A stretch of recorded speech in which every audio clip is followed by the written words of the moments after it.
Hi అండి, welcome to CML రుచులు. మనం క్యారెట్ ఇడ్లీ ఎలా చేసుకోవాలో ఒకసారి చూద్దాం. ముందుగా ఇడ్లీ పిండిని తీసుకొని ఒక క్యారెట్ని తురుముకొని వేసుకోవాలండి.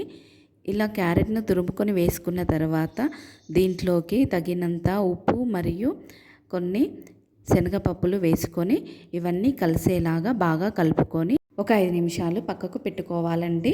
ఇప్పుడు మనము చట్నీ ప్రిపేర్ చేసుకుందాం.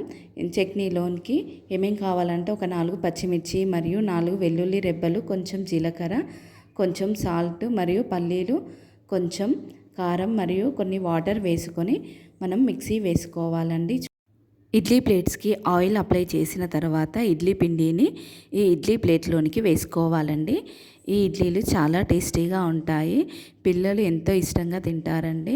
ఇడ్లీలు అంటే ఇష్టం లేని వాళ్ళు కూడా ఇలా టేస్టీ వేసిన తర్వాత ఇంకా 2 ఎక్స్ట్రానే తింటారండి. ఇప్పుడు ఇడ్లీ పాత్రను తీసుకొని అందులోకి కొన్ని వాటర్ వేసుకోవాలండి. ఇప్పుడు స్టవ్ వెలిగించుకొని ఆ ఇడ్లీ పాత్రను స్టవ్ మీద పెట్టుకొని ఆ వాటర్ అనేటివి కొంచెం హీట్ అయిన తర్వాత మనం ఈ ఇడ్లీ ప్లేట్స్ని ఇందులోకి పెట్టేసుకొని మూత పెట్టుకోవాలండి.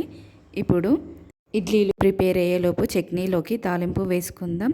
ఒక బౌల్ తీసుకొని కొంచెం ఆయిల్ వేసుకొని జీలకర్ర మరియు శనగపప్పు, మినప్పప్పు, ఎండుమిర్చి, కరివేపాకు, చిటికెడు పసుపు మరియు కొత్తిమీర వేసుకొని రుబ్బి పెట్టిన చట్నీని అందులోకి వేసుకుంటే చట్నీ రెడీ అయినట్లేనండి. ఇప్పుడు ఇడ్లీలు ఉడికినవో లేదో చెక్ చేద్దాం.